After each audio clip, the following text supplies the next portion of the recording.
Hi, everyone. We're going to get going. Welcome back. I'm Sarah Bacon. I'm the room host.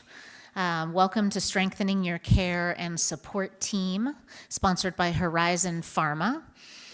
As a reminder, this track is being live streamed, so I would like to invite all our remote attendees to submit questions via the app, and we will integrate them into the Q&A at the end of the session.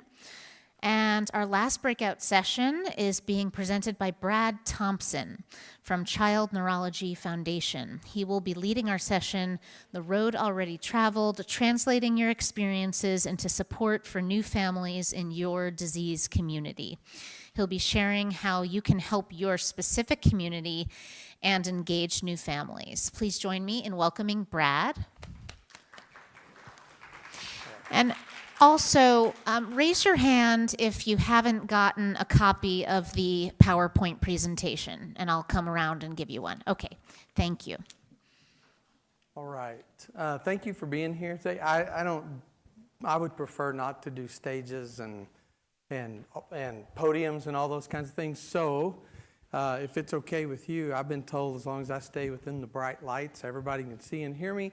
So if that's okay with y'all, great. And for those of you who thought you could sit at the back and avoid me, I can get back there. So just so you know that.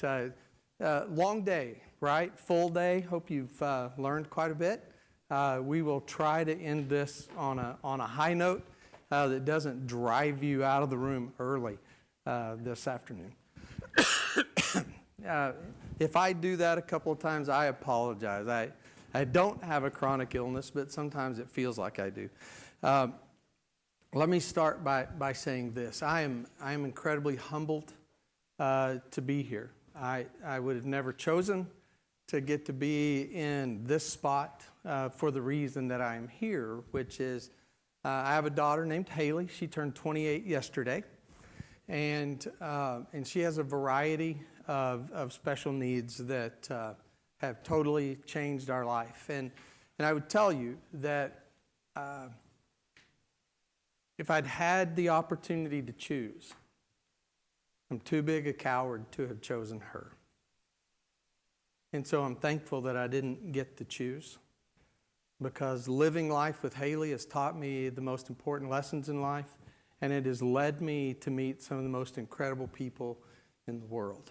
And so for those two things, I am very thankful that I didn't get my wish. And while saying that, people ask me, how did you get into this?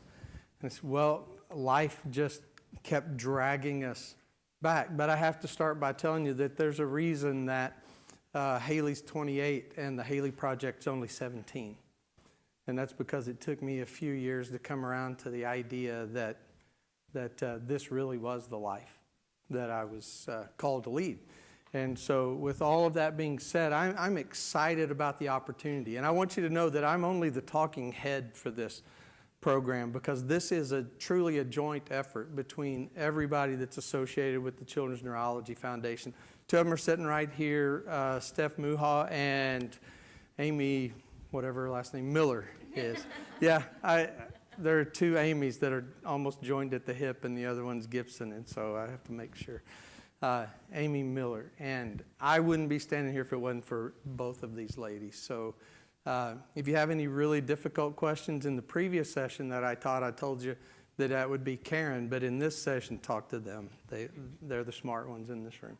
So I'm thrilled to get to talk to you about this. The way we got started is we started living this life with Haley. And one of the things we found out very quickly in Big Canyon, Texas, population 10,000, is that Haley had really good services. We were blessed to have a really good school. We had a really good pediatrician.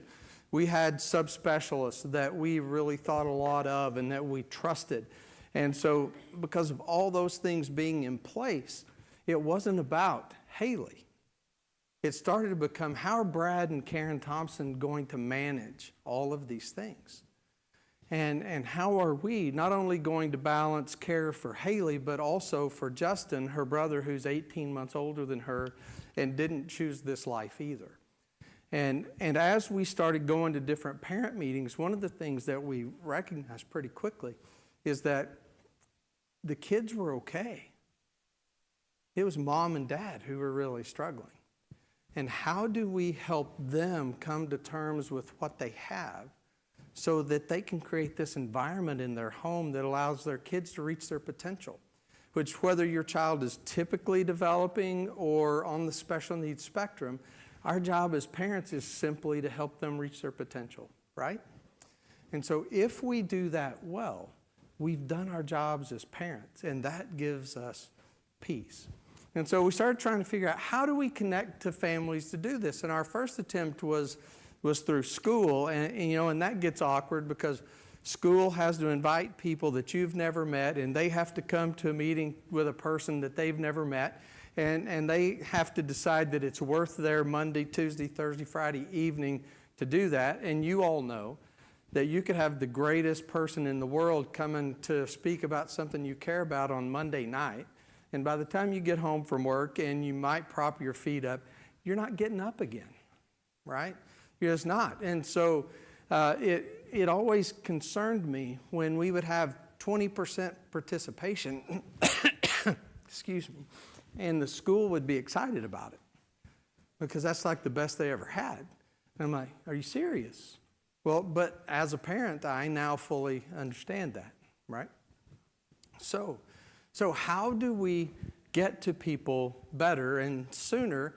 And it just so happens that Dr. Sherry Medford, who is our pediatrician, has a daughter, Erin, with Down syndrome. And so when we were doing an empowered parent training, Sherry decided she wants to come. So she comes and she works through it all. And at the end, she says, hey, Brad, can I give your phone number out to my families? And I said, sure, because that's what we're trying to do. And she would get so frustrated week after week as she's giving out our phone number, and she'd call me and say, hey, Brad, did anybody call you? And I'd say no, and she'd say something that I won't repeat, and then we'd go back. And so we're like, well, how do we bridge this gap? And so I said, let's do this. How about I show up at your office on my day off on Friday, schedule those well child visits for your special need kids on Fridays, and I will come and see if they'll talk to me. Well, those same parents who wouldn't show up on Monday night for an extra meeting were 99% of the time willing to talk to me at their child's appointment. And so we started to work on that and develop that. And I love this saying that Stephanie actually found and stuck in our slideshow, that we cannot hold the torch to light another's path without brightening our own. I so believe that. I think I'm an infinitely better person because of the number of people that I've gotten to just live life with and share life with and hopefully share hope with, because that's what we want to be about. And that's really what this program is about. It's about taking situations, life situations that we never dreamed of, that we never expected and would have never hoped for, and say, let's not talk about how we just survive it. Let's talk about how we live life to the full in the midst of it. That's what we want to do. And that's how this all got started. And so Dr. Medford and I start doing this, and then this lady sitting right here, Amy Miller, invites us, Karen and I, to a meeting in Galveston, Texas, talking about medical home. And I said, sure, if you're paying my way, I'll go. And, it's like respite care for a weekend, not for Karen, but for me anyway. And so we go and we talk about this work that we're doing, and it kind of builds some momentum, and we get to serve on an AAP committee where we would get to talk about this about twice a year. And so there's this guy sitting at the table. His name is Dr. Rich Antonelli. If any of you know him, he's in Boston now. And his comment was the same. It was always, if I had a Brad Thompson in my practice, I'd do this too. To which I would respond, you do have a Brad Thompson in your practice. You just haven't had the lens to see him yet. And he said, so what does that lens look like? And I started to describe him. He said, well, maybe I do. And so that started me thinking of what does that person look like? And so it's a year or two into this that I'm giving this speech. And Amy Gibson, who at the time was at Boys Town in Omaha, Nebraska, said, "I'll take you up on that." I'm like, Because this is just all up in this brain, and this brain is scrambled, and now somebody's saying, "Hey, yeah, get it on paper and let's do it." And so in about 2007, we went to Omaha, and Amy had brought together 6 practices who said, "Yes, we'll see if we can work this process." So we have these doctors and nurses together, and we start talking about these people. Who are these people? Well, so I want you to start making a list. The first question on the list, find the people in your practice that are okay with their situation. They're not angry. They're not despondent. They're not hopeless. They're okay. Right? Now, from that group of people, find the people who've been around the block a few times so that they've actually probably gotten knocked down a couple times and they've gotten back up and still have a hopeful smile on their face. And the list gets a little smaller, you know. And then I ask the question, so give me the person that not only wants to do this for their child, but for someone else's. And then from that list, find the person that has the time to do it.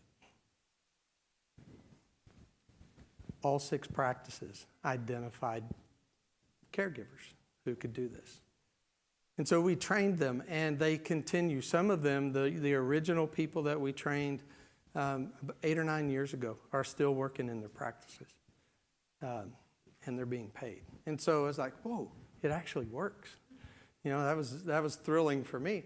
And then, so we cook along a couple years after that, and Amy Miller has asked me to serve on some committee, and anything Amy's doing, I want to be a part of, because it's going to be fun whether we get anything accomplished or not. And so I was all for that, and she comes up with this idea. She says, "Hey, Brad, that parent-partner thing, that caregiver peer support thing that you're doing, I think we can do this virtually." And I'm like, "Oh, come on." And but if Amy's dreaming it, I want to be a part. So she said, "You want in?" I said, Sure. And so here we stand today. So what I'd like to do is give you kind of a brief history of that includes that, where we've come from and where we want to go with this. Okay. And the first thing I want you to know about me is that above all else, I want you to know that I'm humbled by this. And so if you hear me say me, this is not about me. Okay, this is not about me. This is about the work that we have been blessed to do. Okay, so please take that out of the equation. This is not about me. But the original question was, how do we improve the patient caregiver experience while not adding additional work to the provider? Okay, right? How many of us want a better experience? Better doctor's office experience? We all do. We all do. The problem is that in the system that we function in, the doctor providing you a high quality experience is not financially justifiable. It's just not.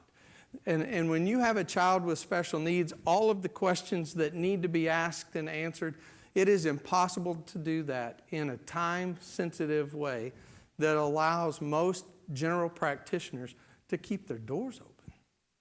All right? So, excuse me.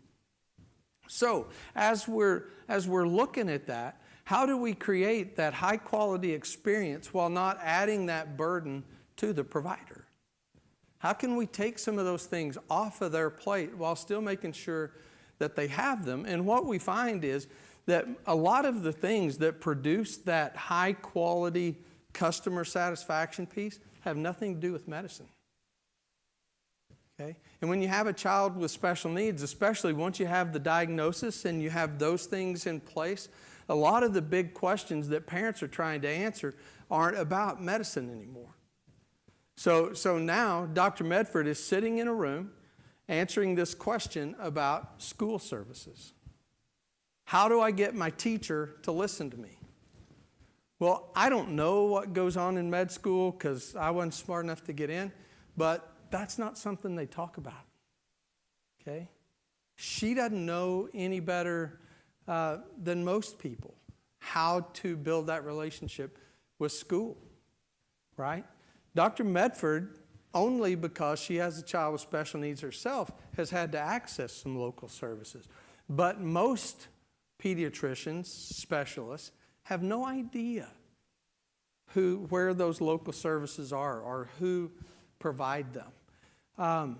They don't have the time to deal with the emotional challenges of, in one form or fashion, this is not the way it was supposed to be, right? Have you ever heard somebody, this is not what we planned for. This is not the way this is supposed to look.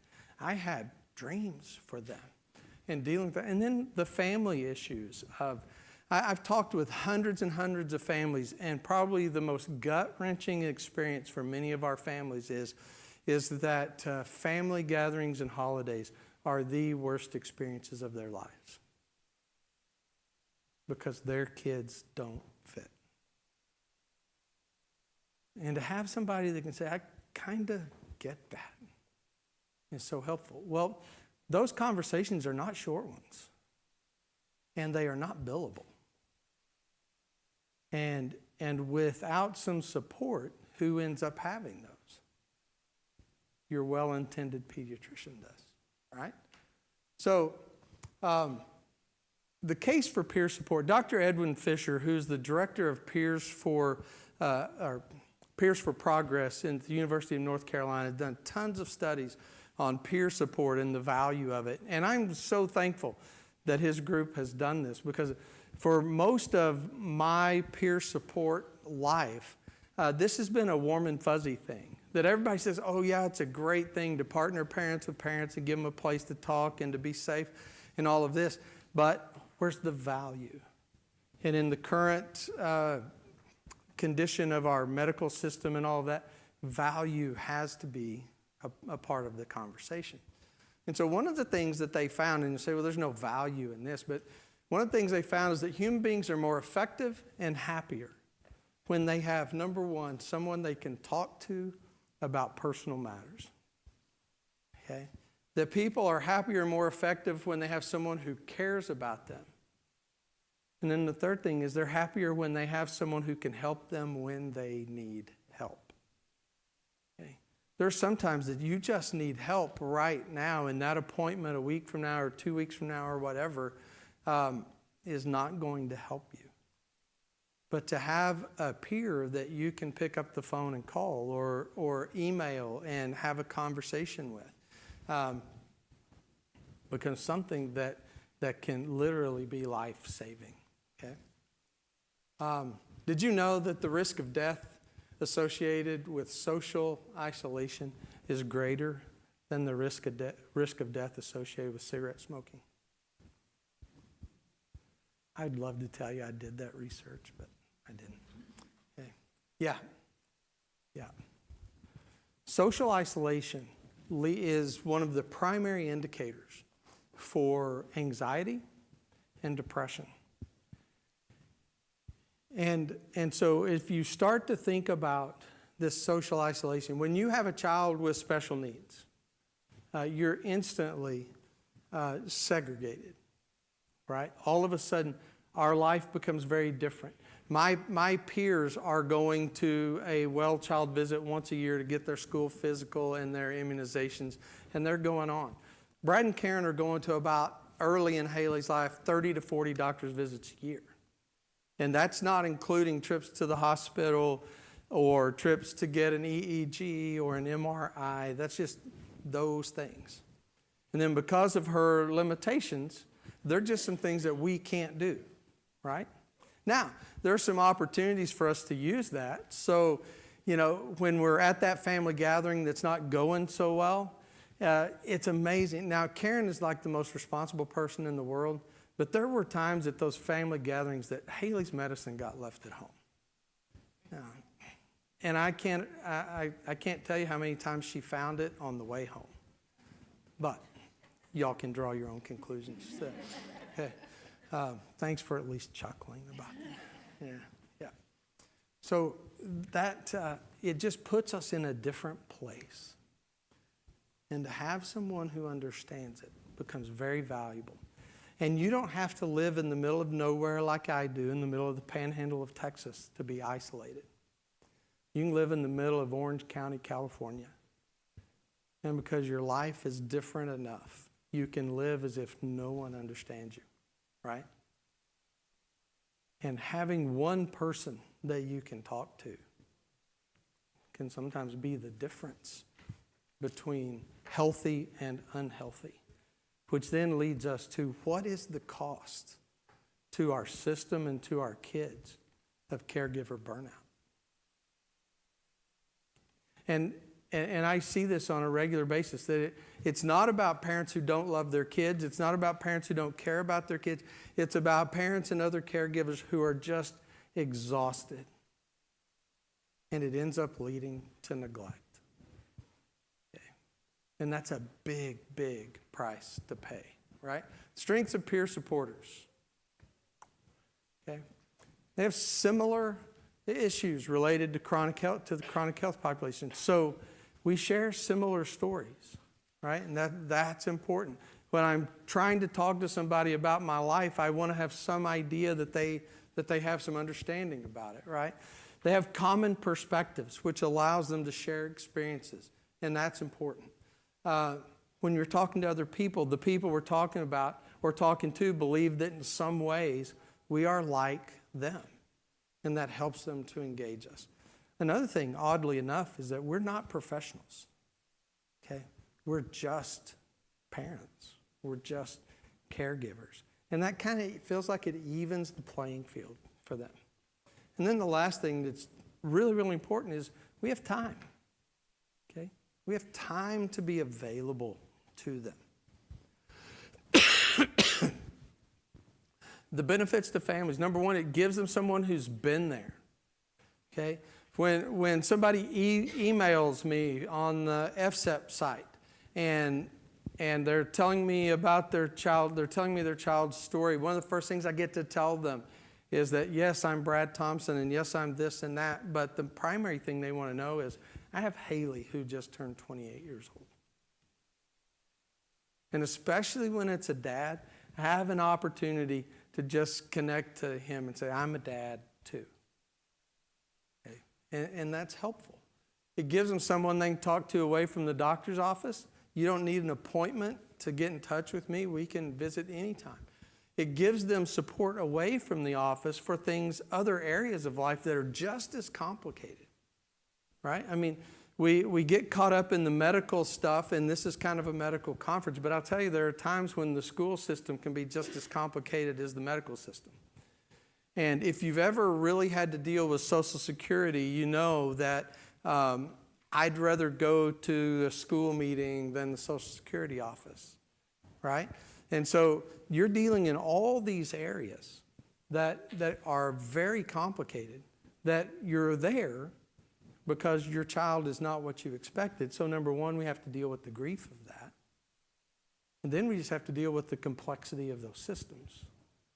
And it just kind of broke my heart as we were getting started in this, that everybody seemed to have to be the first person. You know, that nobody was gathering some learned experience and saying, hey, don't do this, do that. Or don't talk to that person, talk to this person. And it made a huge difference. Having someone to connect to gives other family members not only the where, but the who. I always tell this story, and I change the names because I don't want to incriminate anyone. But if somebody calls me in Amarillo, Texas and says, hey, I need to go to the Social Security office for my kids, I said, okay, yeah, do that. But if you pick up the phone and call to make an appointment, I said, do this. If Susan answers the phone, hang up. You don't want to talk to Susan. The person you want to talk to is Jerry. So you call and you call and you call until Jerry answers the phone. When Jerry answers the phone, you make an appointment with him because he will go the extra mile to help you. Well, how do I know that? Jerry helped Haley after Susan didn't. Okay? It's not personal. That was just my experience. Well, if I can save another family the trouble of having dealt with Susan, I feel like I've helped them a little bit. Because life's kind of too short to deal with the Susans of the world if there's a Jerry for an alternative, right? How do I know that? Dealt with Susan, okay? All right, benefits to providers. Do we have any providers in the room? Sit me back there, okay. Talk about preaching to the choir. Yeah.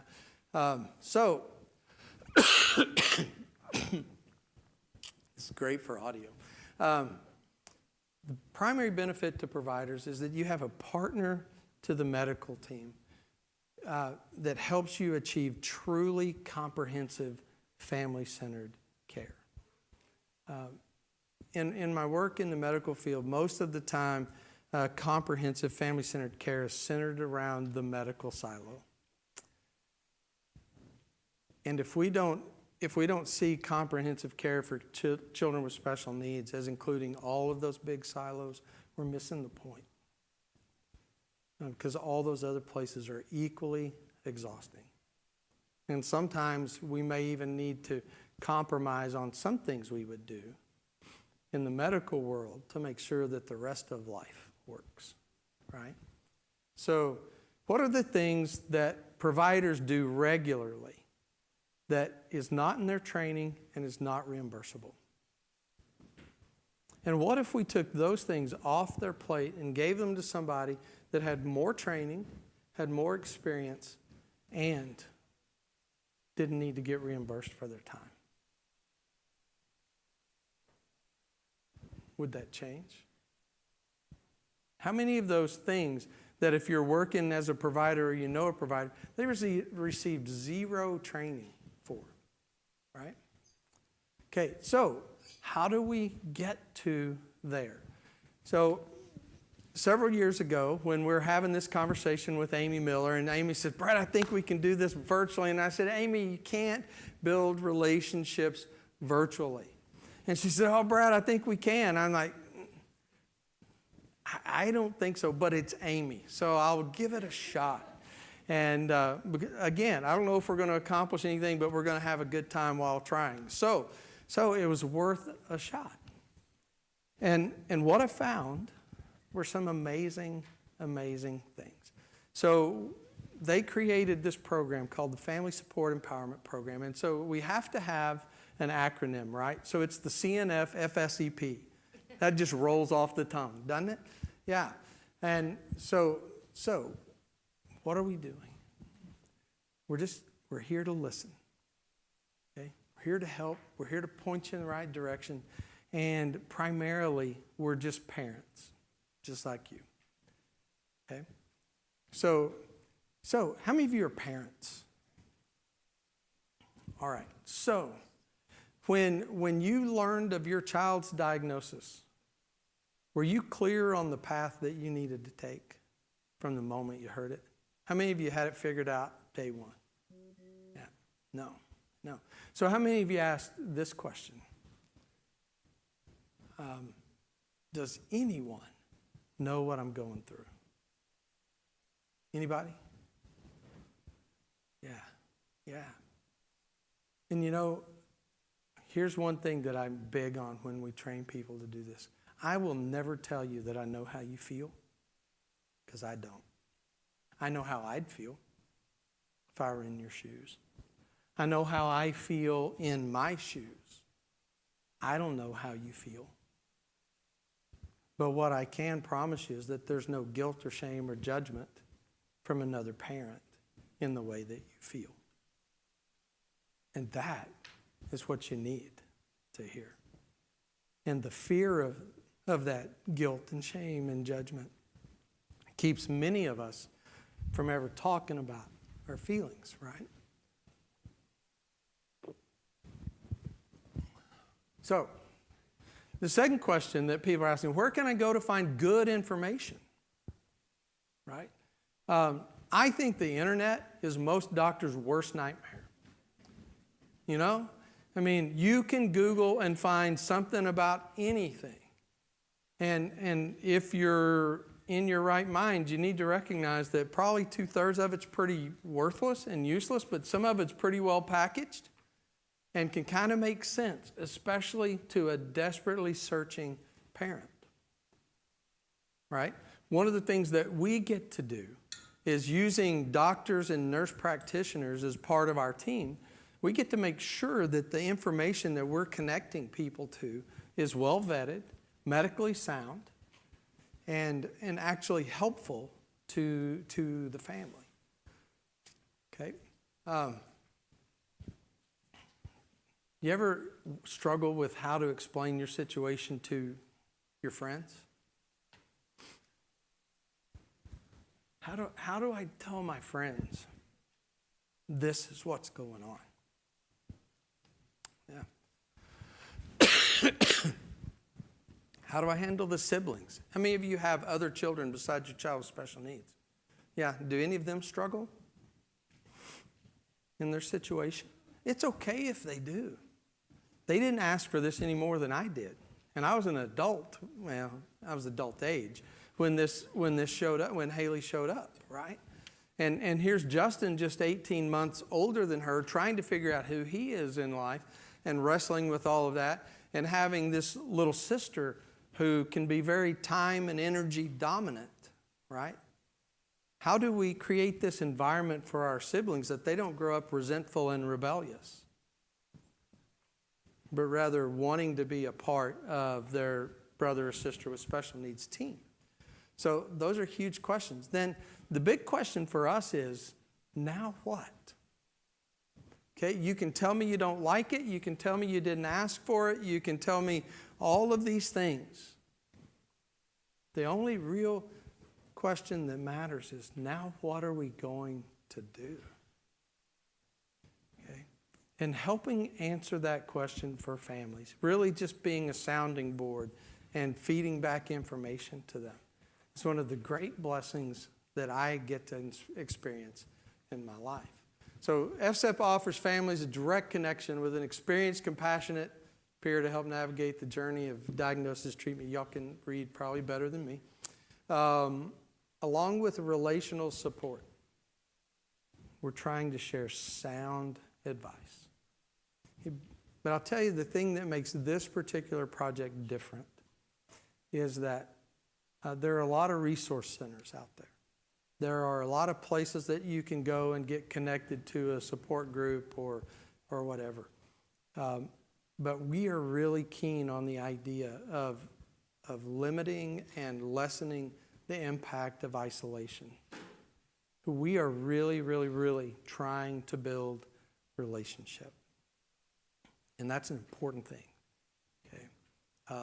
I can give you all the information in the world, but sometimes what you need is just a listening ear.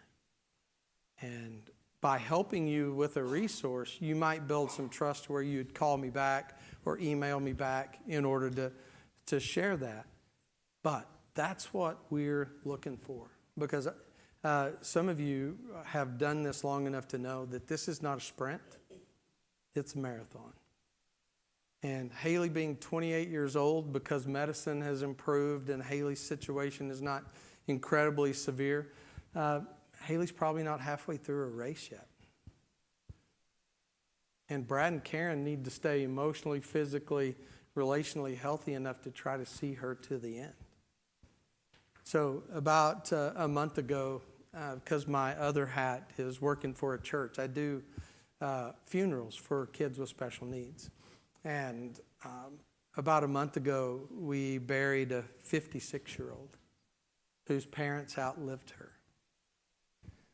And Karen and I started doing the math. Haley's 28. That's 28 more years. That's 81. I don't see Brad making 81, just personally. Haley, I said this earlier, Haley doesn't know stress. And Haley will make it to 56 because she lives a stress-free life, because she just gives it to us. And so I don't know that I'm good for 81. But Karen makes sure my life insurance is paid, so they're good if I don't. These are not just parents. Okay? They're trained, they're supported.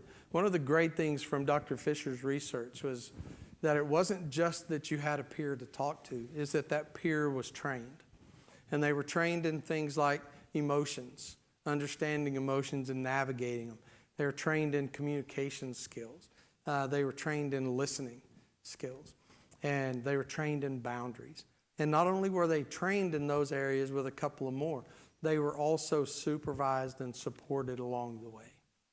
One of the things that I understood, and I was excited about that, because one of the things I understood early is that I'm a trained counselor and I still have to have supervision. And so even after I finished my supervision, I still had a group of people that I met with on a regular basis, because some of the stuff I hear is pretty junky. And if you're not careful, you end up taking some of that stuff home. And now I'm asking an untrained, professionally, mom who lives this life to take on the stories of others without it weighing them down to the point that it impacts their home, right? That becomes a very, very valuable piece of this. And so our other peer support specialist is Kathy Levin. She's awesome. She didn't get to be here today. She is somewhere between Tennessee and Florida because she evacuated due to Hurricane Irma. Hopefully she's back in her home, but she's not with us today. She's incredible at doing what she does. But it's important for her to get to check in about every 2 weeks and unload some things. Do you remember the story of the young man in Great Britain whose parents were suing the government to try to get to the United States for treatment? Yeah, Charlie. That mom contacted Kathy about helping them. And obviously we don't have the money to do all of that. But Kathy got to just walk with her through the process of being told no. And what does it mean to me as a mom to be, if I can't get my son the treatment that might save his life? And Kathy got to walk with her even as little Charlie passed away.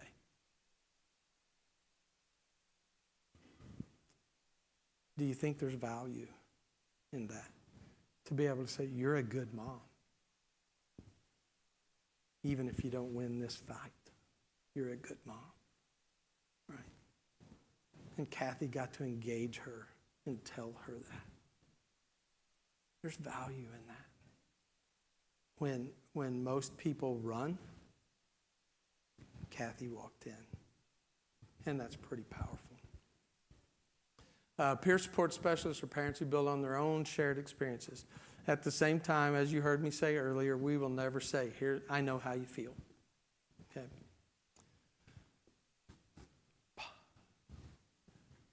This is the coolest part. And this is where I have to say, Amy, God, I hate doing this. I have to do this all the time. I've been married for 31 years. You're right, dear. You're right, dear. And now there's another woman in my life that I have to look at and say, Amy, you're right.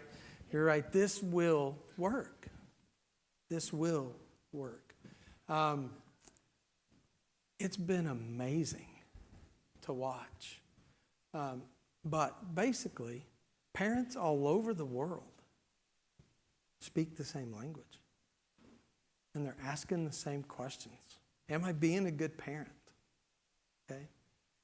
How do I balance the needs of the rest of my family? You know, how do I make sure that while taking care of my son, my husband still likes me? You know, how do I make sure that while I'm going to work to try to keep the insurance, that me and my wife still stay connected? Those are the questions that people continue to ask, and it doesn't matter what language they're asking it in. Some of the coolest stuff, about once a month, I get to chat with a dad from Mexico City that our relationship started last March. And you know what it's about? Am I being a good dad if my son doesn't get better? Am I being a good husband if I can't help my wife help my son? That's what it's about. It's talking to a dad in India who just wonders, has he done everything he can do? What's the answer to that question, by the way?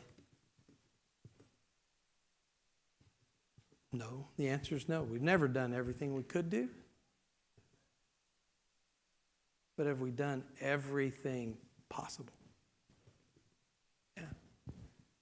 And if so, are you being faithful in your role as a dad? And so I got an email from him just, today's Friday, so it was Tuesday. And he said, Brad, I'm in some city that I can't pronounce in India to get treatment for my son. And I just wanted you to know. And I'll let you know how it goes. I just got to tell you, number one, I thank God and Microsoft for Microsoft Translator. Okay? Because if you think, I'm not even bilingual. I'm barely monolingual. Okay?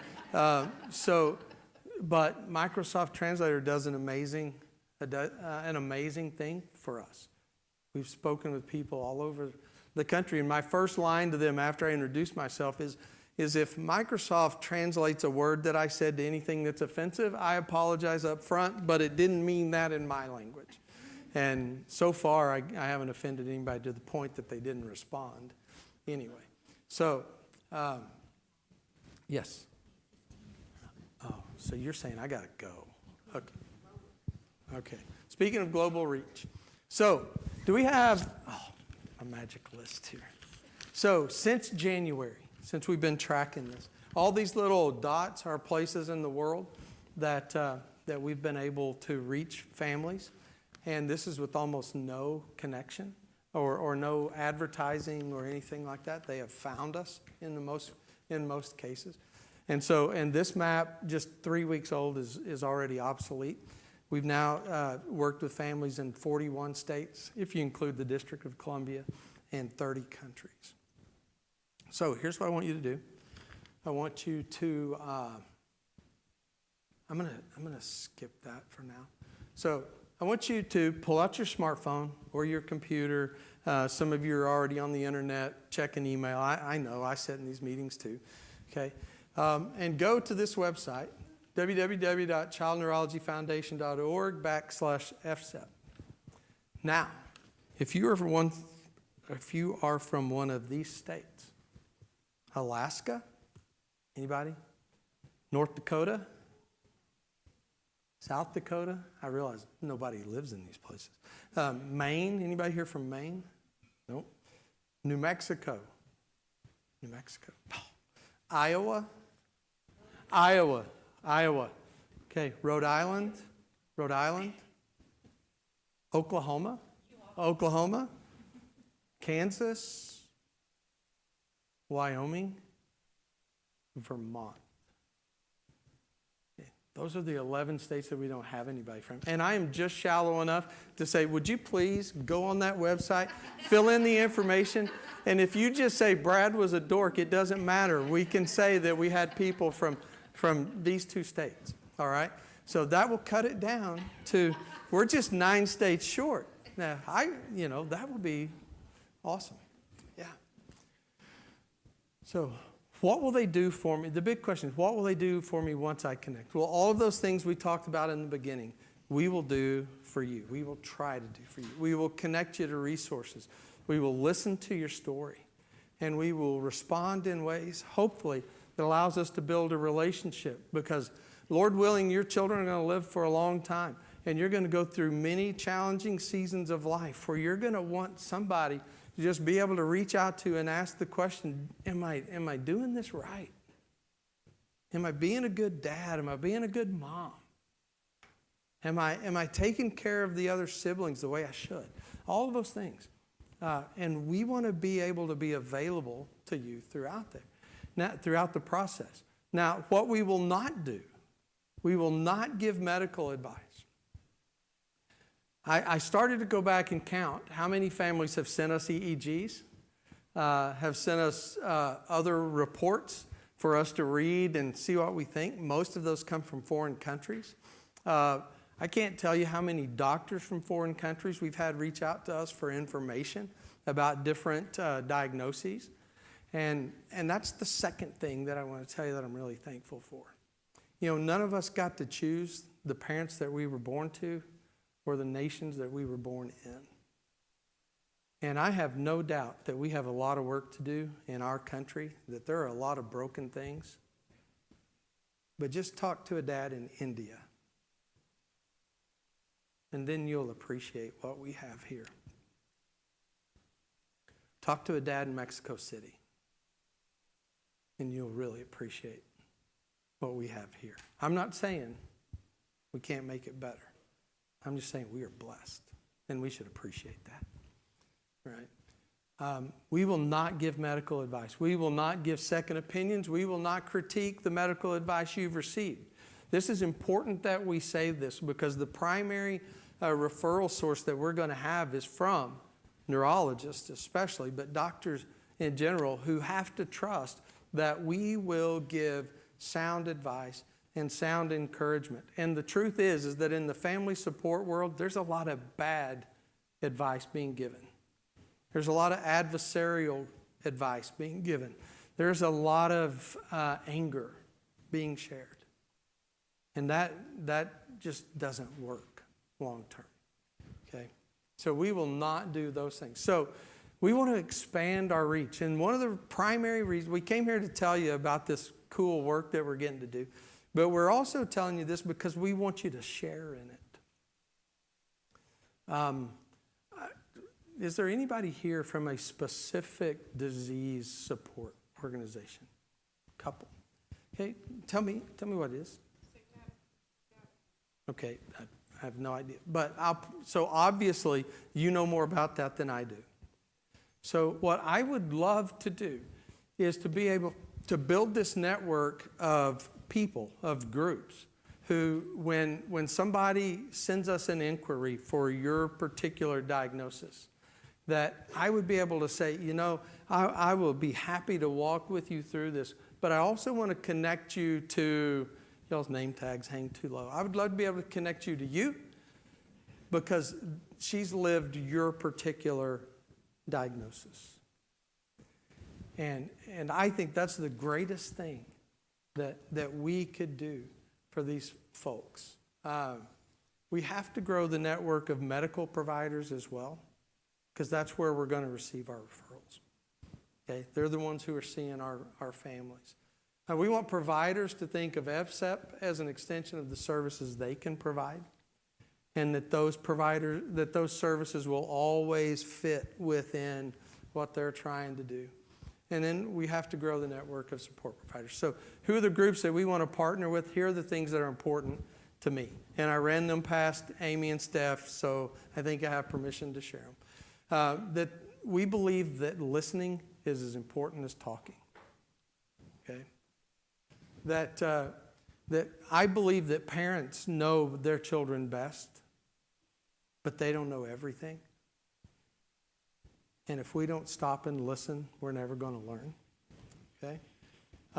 We want to partner with groups who support medical providers' goal of providing the best family-centered, comprehensive care available and possible.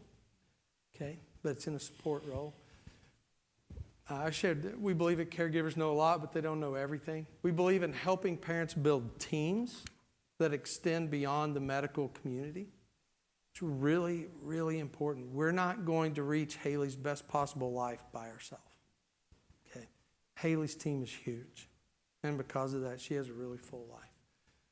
We want to partner with groups who believe in positive relational advocacy. Okay?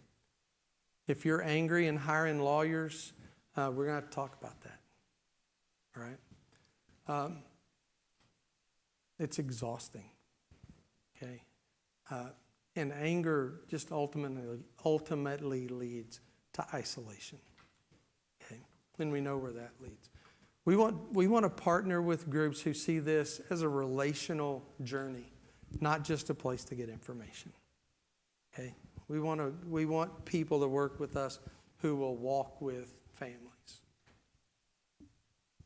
Right? So our dream, create a network of like-minded organizations that share our core values and have a commitment. This is my dream, to convene an annual meeting of those like-minded groups where training happens so that the people that are taking these phone calls share a common set of values and a common set of techniques to work with other families. I'm a licensed counselor. I'm a licensed counselor supervisor. And so I've had the opportunity in probably over 10 years of trained about 50 parents to do this work in different settings.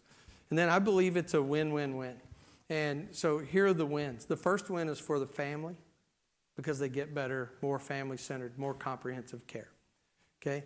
There's a second win, and that's for the medical community because they get some things taken off their plate while providing a higher level of care. The third win is for you as these support groups who are getting your funding based on the number of families that you're serving, and we can send you more families. And so there's a benefit to you in that. You got in this business to serve these families, and yet most of you lack the ability to really connect to them. And so this gives you that opportunity. So we would love, love, love if you share those values and if you're interested, to talk to us. Right? 4 minutes for questions. I did that well. Yeah. Thanks, Brad. Please ask your questions to a mic, so raise your hand if you have a question to ask. Thank you. I guess it's two parts. The first question is for our families. You guys are licensed counselors. If they want to reach out to you, is there a fee to them? No. Okay. And I'm the only licensed counselor. Okay. And then as far as this annual training meeting that you're talking about, is that on the horizon? Are you guys planning it? In the dream state. In the dream state? If you dream it, they will come. Yeah. Yeah. Yeah. No. It's on the dream state now. Is this just for like patients with certain disorders, or could it be, or what if because my son has certain syndrome? But I've been a parent advocate with the the group, with our group. Could I attend that training to help? Like, okay, well, Jen's in New York and this person's in New York. Let me tell Jen, Possibly, hey, reach out, or is that something that anybody with? I've been just wondering if that's something that other people could do too, if you haven't only got the training for it. It would be possible.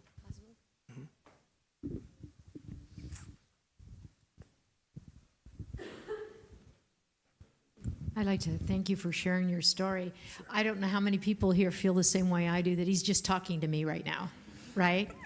We've all been through everything, and I guess the one thing that really hit me was that you felt bad, that you felt guilty and all of that. But at any rate, our son has arginase deficiency, and so it's very rare, and you're much of the time by yourself. So is that something that you'd be interested in, having a family that other people could call? Sure. Okay. Yeah. All right. Absolutely. Absolutely. When we started this, we didn't know what kind of questions we were going to get, and we got, questions across the globe. We got specific questions, and we started tracking some of the condition-specific information that we were requesting. I think it's important to have the real goods. Like, what do people ask us? So these are just we randomly pick them. We do get a lot of infantile spasm questions just by virtue of who our networks are right now.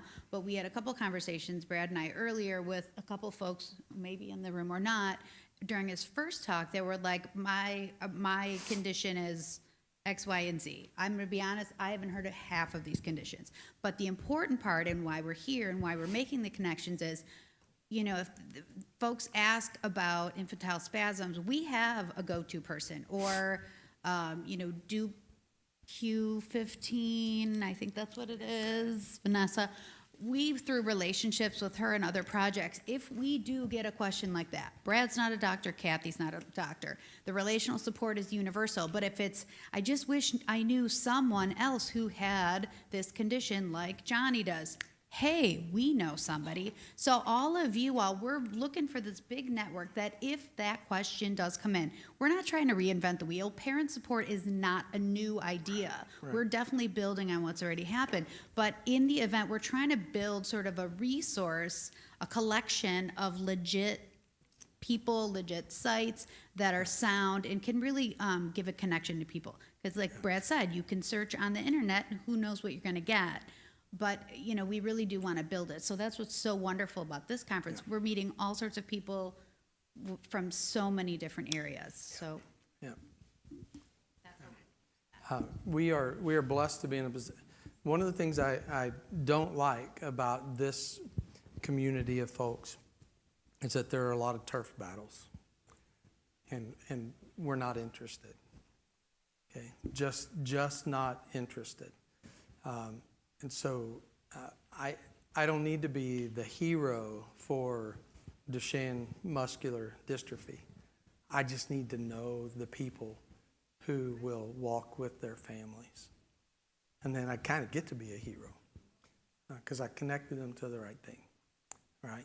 Now, on the other end of that, I have to know that you share my values, that you're not angry. One of my favorite sayings is Martin Luther King Jr. said that things that are taken in anger are often fought for and taken back. Things that are mutually agreed upon last. We're trying to build this from a platform of relationship. I'm not saying I've never disagreed with a doctor, but I've disagreed with them in a way that our relationship was maintained, that it actually grew, and that Haley benefited. That's how we want to train others and encourage other family members to work. Okay. Thank you so much, Brad. You're welcome.